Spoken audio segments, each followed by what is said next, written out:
اعوذ باللہ من الشیطان الرجیم بسم اللہ الرحمن الرحیم وَإِذْ قُلْنَا لِلْمَلَائِكَةِ اسْجُدُوا لِآدَمَ فَسَجَدُوا إِلَّا إِبْلِيسَ أَبَى وَاسْتَكْبَرَ وَكَانَ مِنَ الْكَافِرِينَ وَقُلْنَا يَا آدَمُ اسْكُنْ أَنْتَ وَزَوْجُكَ الْجَنَّةَ وَكُلَا مِنْهَا رَغَدًا حَيْثُ شِئْتُمَا وَلَا تَقْرَبَا هذه الشجرة فتكونا من الظالمين فأزلهما الشيطان عنها فأخرجهما مما كانا فيه وقلنا اهبطوا بعضكم لبعض عدو ولكم في الأرض مستقر ومتاع إلى حين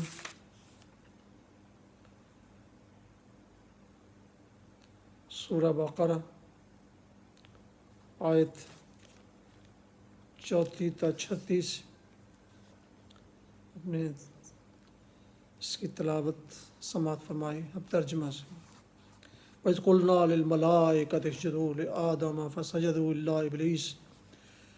پھر جب ہم نے فرشتوں کو حکم دیا کہ آدم کے آگے جھک جاؤ تو سب جھک گئے مگر ابلیس نے انکار کیا.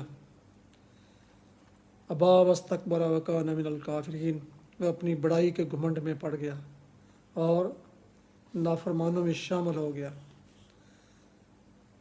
وَقُلْنَا يَا آدَمُ اسْكُنْ أَنْتَ وَزَوْجُكَ الْجَنَّةَ. پھر ہم نے آدم سے کہا کہ تم اور تمہاری بیوی دونوں جنت میں رہو اور یہاں بفراغت جو چاہو کھاؤ مگر اس درخت کا رخ نہ کرنا ورنہ ظالموں میں شمار ہو گئے. فَأَزَلَّهُمُ الشَّيْطَانُ عَنْهَا فَأَخْرَجَهُمَا مِمَّا كَانَ فِيهِ. آخرکار شیطان نے ان دونوں کو اس درخت کی ترغیب دے کر ہمارے حکم کی پیروی سے ہٹا دیا اور انہیں اس حالت سے نکلوا کر چھوڑا جس میں وہ تھے. ہم نے حکم دیا کہ اب تم سب یہاں سے اتر جاؤ. تم ایک دوسرے کے دشمن ہو اور تم ایک خاص وقت تک زمین میں ٹھہرنا اور وہیں بسر کرنا ہے.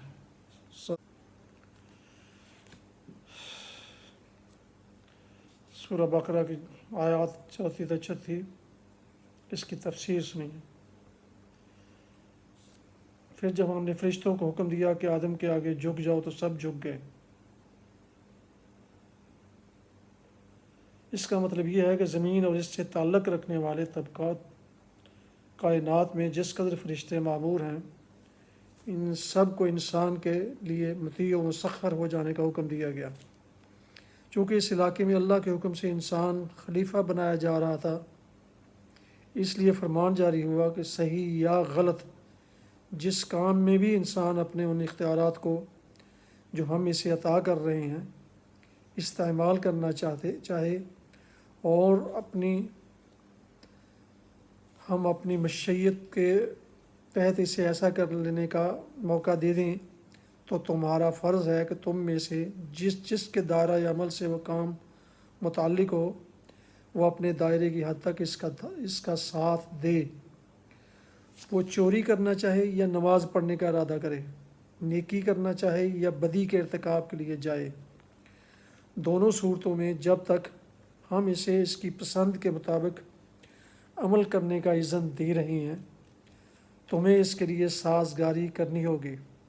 مثال کے طور پر اس کو یوں سمجھیے کہ ایک فرما روا جب کسی شخص کو اپنے ملک کے کسی صوبے یا ضلع کا حاکم مقرر کرتا ہے تو اس علاقے میں حکومت کے جس قدر کارندے ہوتے ہیں ان سب کا فرض ہوتا ہے کہ اس کی اطاعت کریں. اور جب تک فرما روا کا منشا یہ ہے کہ اسے اپنے اختیارات کے استعمال کا موقع دے اس وقت تک اس کا ساتھ دیتے رہیں قطع نظر اس کے کہ وہ صحیح کام میں ان اختیارات کو استعمال کر رہا ہے یا غلط کام میں. البتہ جب جس کام کے بارے میں بھی فرما روا کا اشارہ ہو جائے کہ اسے نہ کرنے دیا جائے تو وہیں ان حاکم صاحب کا اقتدار ختم ہو جاتا ہے اور انہیں ایسا محسوس ہونے لگتا ہے کہ سارے علاقے کے اہلکاروں نے گویا ہڑتال کر دی ہے، حتیٰ کہ جس وقت فرما روا کی طرف سے ان حاکم صاحب کی معزولی اور گرفتاری کا حکم ہوتا ہے تو وہی ماتحت و خدام جو کل تک ان کے اشاروں پر حرکت کر رہے تھے، ان کے ہاتھوں میں ہتھکڑیاں ڈال کر انہیں کشاں کشاں دارالفاسقین کی طرف لے جاتے ہیں۔ فرشتوں کو آدم کے لیے سجود ہونے کا جو حکم دیا گیا تھا، اس کی نوعیت کچھ اسی قسم کی تھی۔ ممکن ہے کہ صرف مسخر ہو جانے ہی کو سجدہ سے تعبیر کیا گیا ہو، مگر یہ بھی ممکن ہے کہ اس انکار کی علامت کے طور پر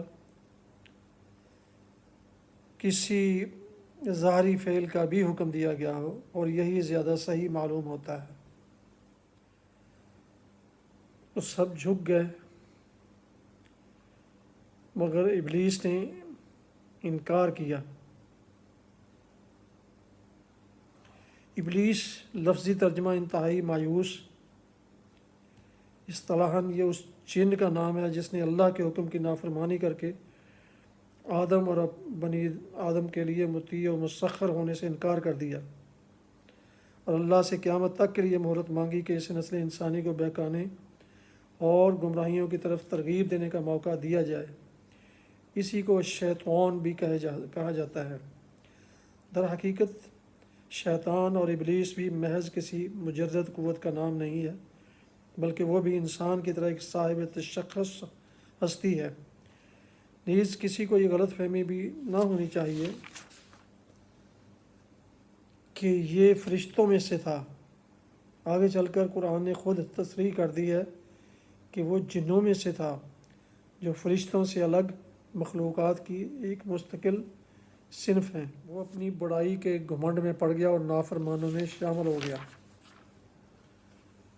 ان الفاظ سے ایسا معلوم ہوتا ہے کہ غالباً ابلیس سجدے سے انکار کرنے میں اکیلا نہ تھا، بلکہ جنوں کی ایک جماعت نافرمانی پر آمادہ ہو گئی تھی، اور ابلیس کا نام صرف اس لیے لیا گیا ہے کہ وہ ان کا سردار اور اس بغاوت میں پیش تھا۔ لیکن اس آیت کا دوسرا ترجمہ یہ بھی ہو سکتا ہے کہ وہ کافروں میں سے تھا۔ اس صورت میں مطلب یہ ہوگا کہ جنوں کی ایک جماعت پہلے سے ایسی موجود تھی جو سرکش و نافرمان تھی، اور ابلیس کا تعلق اسی جماعت سے تھا۔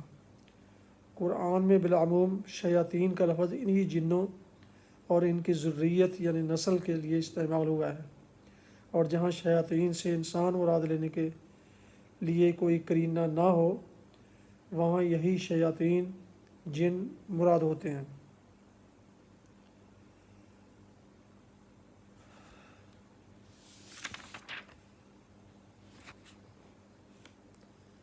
کہا گیا مگر اس درخت کے قریب کا رخ نہ کرنا۔ اس سے معلوم ہوتا ہے کہ زمین یعنی اور اس درخت کا رخ نہ کرنا۔ اس سے معلوم ہوتا ہے کہ زمین یعنی اپنی جائے تقرر پر خلیفہ کی حیثیت سے بھیجے جانے سے پہلے ان دونوں کو امتحان کی غرض سے جنت میں رکھا گیا تھا، تاکہ ان کے رجحانات کی آزمائش ہو جائے۔ اس آزمائش کے لیے ایک درخت کو چن لیا گیا اور حکم دیا گیا کہ اس کے قریب نہ پھٹکنا، اور اس کا انجام بھی بتا دیا گیا کہ ایسا کرو گے تو ہماری نگاہ میں ظالم قرار پاؤ گے۔ یہ بحث غیر ضروری ہے کہ وہ درخت کون سا تھا اور اس میں کیا خاص بات تھی کہ اس سے منع کیا گیا۔ منع کرنے کی وجہ یہ نہ تھی کہ اس درخت کی خاصیت میں کوئی خرابی تھی اور اس سے آدم حوا کو نقصان پہنچنے کا خطرہ تھا۔ اصل غرض اس بات کی آزمائش تھی کہ یہ شیطان کی ترغیبات کے مقابلے میں کسی حد تک حکم کی پیروی پر قائم رہتے ہیں۔ اس مقصد کے لیے کسی ایک چیز کا انتخاب کر لینا کافی تھا، اس لیے اللہ نے درخت کے نام اور اس کی خاصیت کا کوئی ذکر نہیں فرمایا۔ اس امتحان کے لیے جنت ہی کا مقام سب سے زیادہ موزوں تھا۔ دراصل اسے امتحان گاہ بنانے کا مقصود یہ حقیقت انسان کے ذہن نشین کرنا تھا کہ تمہارے لیے تمہارے مرتبہ انسانیت کے لحاظ سے جنت ہی لائق و مناسب مقام ہے، لیکن شیطانی ترغیبات کے مقابلے میں اگر تم اللہ کی فرما برداری کے راستے سے منحرف ہو جاؤ گے تو جس طرح ابتدا میں اس سے محروم کیے گئے تھے اسی طرح آخر میں بھی محروم ہی رہو گے۔ اپنے اس مقام لائق کی، اپنی اس فردوس سے گشتہ کی بازیافت تم صرف اسی طرح کر سکتے ہو جو کہ اپنے اس دشمن کا کامیابی سے مقابلہ کرو جو تمہیں فرما برداری کے راستے سے ہٹانے کی کوشش کرتا ہے، ورنہ ظالموں میں شمار ہوگے۔ ظالم کا لفظ نہایت معنی خیز ہے۔ ظلم دراصل حق تلفی کو کہتے ہیں۔ ظالم وہ ہے جو کسی کا حق تلف کرے۔ جو شخص خدا کی نافرمانی کرتا ہے وہ در حقیقت 3 بڑے بنیادی حقوق تلف کرتا ہے۔ اولاً خدا کا حق، کیونکہ وہ اس کا مستحق ہے کہ اس کی فرما برداری کی جائے۔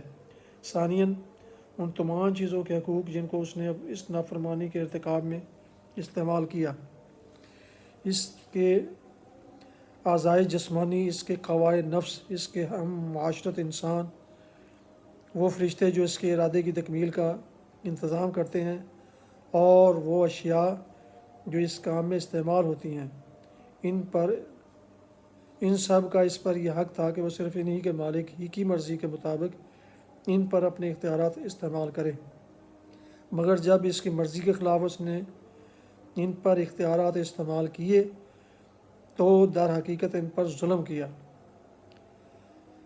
ثالثاً خود اپنا حق، کیونکہ اس پر اس کی ذات کا حق یہ ہے کہ وہ اسے تباہی سے بچائے، مگر نافرمانی کر کے جب وہ اپنے آپ کو اللہ کی سزا کا مستحق بناتا ہے تو دراصل اپنی ذات پر ظلم کرتا ہے۔